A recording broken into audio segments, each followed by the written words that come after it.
নিয়ে আলোচনা করব, তা হলো বিন্যাস ও সমাবেশ। তো বিন্যাস ও সমাবেশ চ্যাপ্টারটি শুরু করার পূর্বে আমরা বিন্যাস ও সমাবেশের যে মূল পার্থক্য সেটা বোঝার চেষ্টা করি। তো বিন্যাস মানে কি? বিন্যাস মানে হলো সাজানো।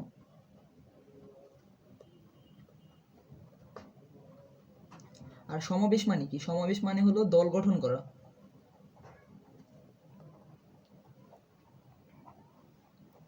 এখন বিন্যাস বলতে কি বোঝাচ্ছি বা সাজানো বলতে কি বোঝাচ্ছি তা একটু বোঝার চেষ্টা করি। একটু উদাহরণের মাধ্যমে আমরা ব্যাপারটা বোঝার চেষ্টা করি। ধরলাম ABC তিনটি বর্ণ। এখন এই তিনটি বর্ণকে আমি সাজাবো। তো কিভাবে সাজাতে পারি? ABC, ACB, BAC, BCA,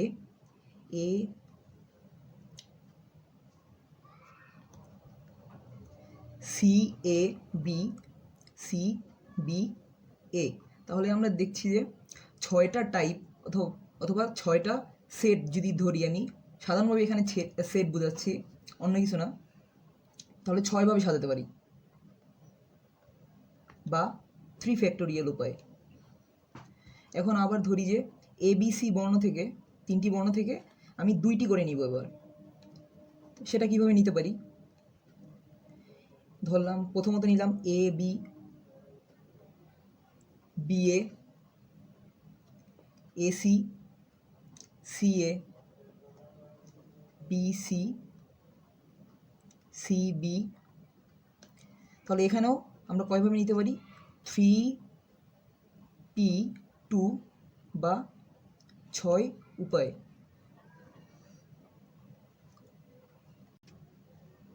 তাহলে সাধারণভাবে আমি কি করছি এখানে, যে কয়টা বস্তু থেকে, ধরলাম যদি n সংখ্যক বস্তু থেকে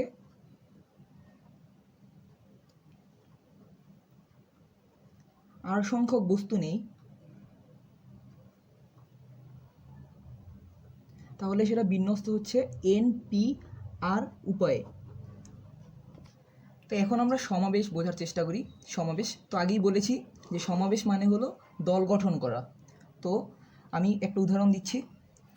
সাকিব, তামিম, মাশরাফি, মুশফিক, রিয়াদ। এখানে 5 জনকে নিয়ে যদি আমি একটা দল গঠন করতে চাই, তাহলে 5 জন থেকে আমি 5 জন নিয়ে যদি দল গঠন করি, সেটা হবে 5C5 বা 1 উপায়ে। তো এখানে একটা কথা বলে নিচ্ছি যে সমাবেশ যেহেতু বললাম যে দল গঠন করা, তো এখানে কোনো একটা বস্তু অথবা একটা জিনিস এখানে অন্তর্ভুক্ত থাকাটাই মূল কথা। কে পরে আসলো বা কে আগে আসলো সেটা মেইন কথা না। তো এটা একটা উদাহরণ দেখা যায় যে আমরা আগে বিন্যাসের ক্ষেত্রে ABC তিনটা বর্ণ নিয়ে করেছিলাম, তো এখানেও এটা একইভাবে নিচ্ছি। ABC এই তিনটি বর্ণ থেকে আমি 2টি করে বর্ণ নিয়ে সমাবেশ করব বা দল গঠন করব। তো আমি বললাম যে দল গঠন করব। তো আমি সার্কেল দ্বারা একটা দল বুঝাচ্ছি, যেখানে A আর B অন্তর্ভুক্ত আছে। আবার এখানে এদের একটা দল হলো দল 1, আর BC এরা একটা দল অন্তর্ভুক্ত আছে, দল 2। CA এদের সমন্বয়ে একটা দল গঠন হলো, যেটা হলো দল 3। বা তাহলে আমি এখানে বলতে পারি যেখানে 3টা দল গঠন হলো, বা আমি এখানে 3C2 = 3 উপায়ে 3টি দল গঠন করতে পারি।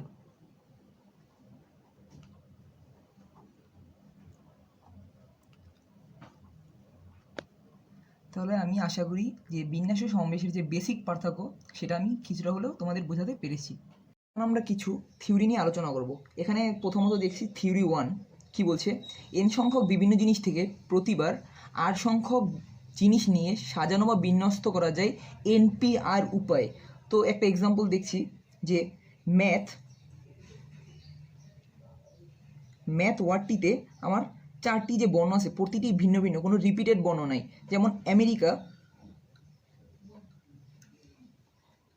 ইকা, এই ওয়ার্ডটিতে 2টি A লেটার আছে, এখানে রিপিটেড আছে, কিন্তু আমার এই থিওরি ওয়ানে শুধুমাত্র বিভিন্ন জিনিসের ক্ষেত্রে যদি কখনো রিপিটেড না থাকে তখনই শুধুমাত্র এই থিওরিটা খাটবে। তো ম্যাথ মোট বর্ণ হলো 4টি। এখন এই 4টি বর্ণ থেকে আমি যদি 4টি বর্ণ নিয়েই বিন্যাস বিন্যাস বিন্যাস বা বিন্যস্ত করতে চাই, তাহলে 4p4 বা 4 ফ্যাক্টোরিয়াল উপায়ে বিন্যস্ত হতে পারবে। এখন 4টি থেকে যদি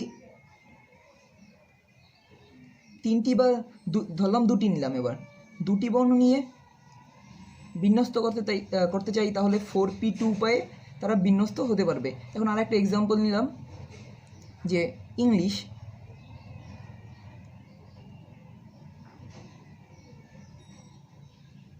এখানে মোট বর্ণ আছে কয়টি? 1 2 3 4 5 6 7, মোট বর্ণ হলো 7টি। এবং মূল বিষয় যেটা, সেটা হলো যে প্রত্যেকটা বর্ণই আলাদা আলাদা। তো এক্ষেত্রে 7টি বর্ণ থেকে যদি 7টি বর্ণ নিয়ে বিন্যস্ত করতে চাই, তাহলে তারা 7 ফ্যাক্টোরিয়াল বা 7p7 উপায়ে বিন্যস্ত হতে পারবে। এখন 7টি থেকে যদি আমি 5টি নিতে চাই তাহলে 7p5, আবার যদি 4টি নিতে চাই তাহলে 7p4, এইভাবে বিন্যস্ত হতে পারবে। এখন আমরা থিওরি 2 নিয়ে আলোচনা করব। তো যেটা বলছে যে n সংখ্যক বস্তুতে অন্তর্ভুক্ত p সংখ্যক একজাতীয়, q সংখ্যক আরেক জাতীয় এবং r সংখ্যক অন্য আরেক জাতীয় বস্তু নিয়ে সাজানো যাবে n factorial divide by p factorial into q factorial into r factorial উপায়ে। তাহলে এখানে আমরা থিওরি 1-এ যে একটা উদাহরণ দিয়েছিলাম আমেরিকার কথা, আমেরিকা MERICA। তো এখানে একটা জিনিস বলে নেই যে বিন্যাস আর সমাবেশের ক্ষেত্রে কোনো ওয়ার্ড রিলেটেড যে ম্যাথগুলো আছে সেখানে আমি ওয়ার্ডগুলোকে এইভাবে সাজিয়ে নেব লম্বভাবে AMERICA। তো এখানে আমার সুবিধাটা হলো যে রিপিটেড যে বর্ণগুলো থাকবে সেগুলো আমি পাশাপাশি লিখতে পারবো। তো এই ক্ষেত্রে আমার সুবিধা আছে। যেমন এখানে মোট বর্ণ কয়টি? 1 2 3 4 5 6 7, মোট বর্ণ হলো 7টি। তাহলে 7 ফ্যাক্টোরিয়াল ডিভাইড বাই যে কয়টা আমার কমন থাকবে সে কয়টাকে আমি নিচে লিখব। যেমন এখানে 2টা কমন আছে, সেহেতু আমি 2 ফ্যাক্টোরিয়াল আকারে লিখে দেবো। তাহলে বিন্যস্ত হবে, তারা আমেরিকা শব্দটি বিন্যস্ত হবে 7 ফ্যাক্টোরিয়াল বাই 2 ফ্যাক্টোরিয়াল উপায়ে। এখন আমি আরেকটা উদাহরণ টানছি যে ইঞ্জিনিয়ারিং। এখন আমরা আরেকটা উদাহরণ দেখি যে ইঞ্জিনিয়ারিং, ENGINEERING।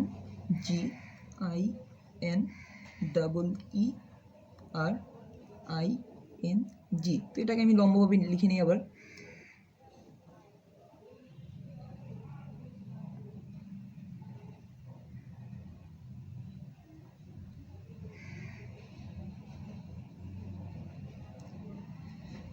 তাহলে এক্ষেত্রে আমার মোট বর্ণ আছে কয়টি? 1 2 3 4 5 6 7 8 9 10 11টি। তাহলে আমি এখন 11 ফ্যাক্টোরিয়াল ডিভাইডেড বাই, আমার এখানে 3টা আছে কমন ই, তাহলে 3 ফ্যাক্টোরিয়াল ইন্টু 3টা এন আছে কমন ইন্টু 3 ফ্যাক্টোরিয়াল ইন্টু 2টা জি 2টা আই, ওই জন্য 2 ফ্যাক্টোরিয়াল ইন্টু 2 ফ্যাক্টোরিয়াল। এখন আমি আরেকটা উদাহরণ দেখি যে কমন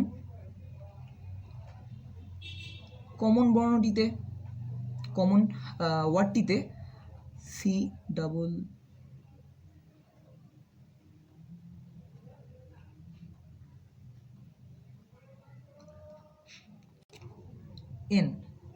তো এখানে আমার মোট বর্ণ হলো কয়টি? 1 2 3 4 5 6টি। তাহলে 6 ফ্যাক্টোরিয়াল, আর নিচে হলো যে 2টাও কমন আছে, আবার 2টা এম কমন আছে, ওই জন্য 2 ফ্যাক্টোরিয়াল ইন্টু 2 ফ্যাক্টোরিয়াল। তাহলে common 6 factorial by 2 factorial into 2 factorial উপায়ে বিন্যস্ত হবে। তো এখন আমরা থিওরি 3 নিয়ে আলোচনা করব। থিওরি 3 কি বলছে? n সংখ্যক বিভিন্ন বস্তু থেকে প্রতিবার r সংখ্যক বস্তু নিয়ে বিন্যাস সংখ্যা নির্ণয় করতে হবে, যেখানে প্রতিটি বিন্যাসে প্রতিটি বস্তু r সংখ্যকবার পুনরাবৃত্তি হতে পারে। এক্ষেত্রে বিন্যাস সংখ্যা হবে n⁻r। এখন আমরা একটা এক্সাম্পলের মাধ্যমে এটা বোঝার চেষ্টা করি।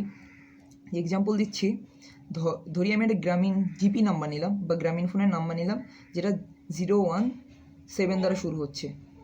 তো আমি তো জানি যে গ্রামীণ ফোনের নাম্বারে 11টা ডিজিট থাকে, তাহলে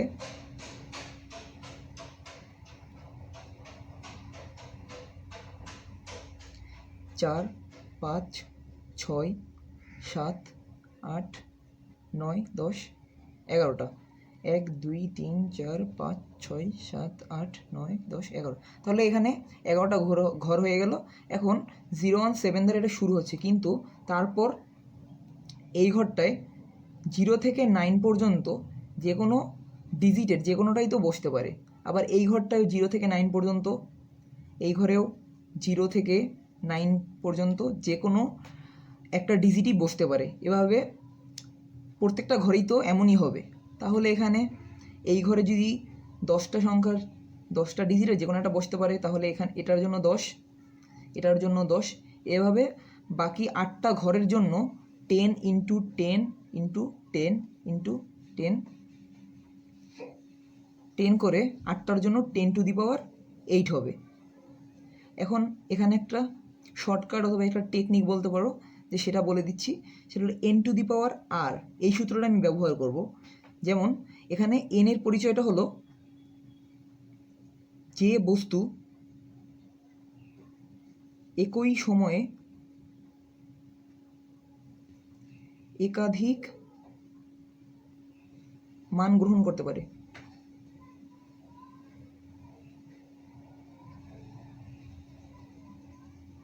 এটা কি বোঝাচ্ছে?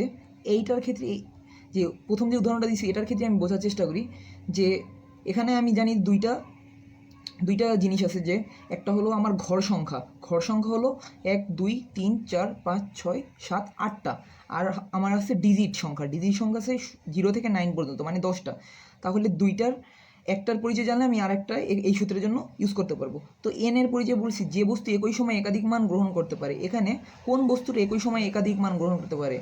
এখন একটা ঘরের ক্ষেত্রে দেখি, প্রত্যেকটা ঘর একই সময় একটা ডিজিটই শুধু নিতে পারে, কারণ 0 থেকে 9 পর্যন্ত শুধু একটা ডিজিটই নিতে পারবে, সে 2টা ডিজিট নিতে পারবে না একসাথে।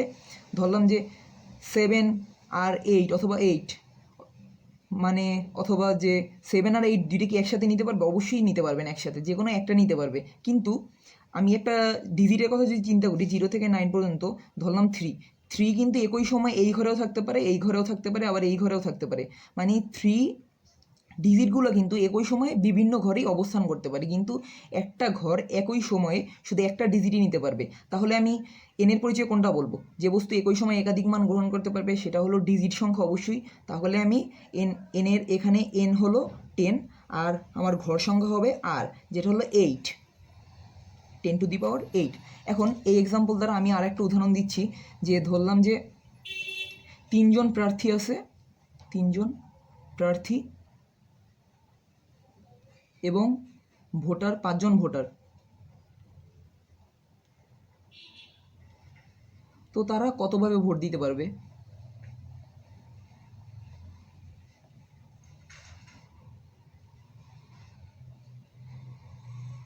এক্ষেত্রে আমি n⁻r সূত্রটা ইউজ করব।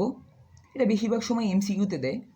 তো n⁻r সূত্রে আমি তো জানি যে n এর পরিচয়টা কি? n হলো যে বস্তু একই সময়ে একাধিক মান গ্রহণ করতে পারে। এখন একজন প্রার্থী কি একই সময়ে একাধিক মান গ্রহণ করতে পারে না? অবশ্যই পারে, কারণ একজন প্রার্থীকে একই সময়ে 2জন অথবা 3জন অথবা 5জনও তো ভোট দিতে পারে। কিন্তু একজন ভোটার কি একই সময়ে অনেকজন প্রার্থীকে ভোট দিতে পারবে?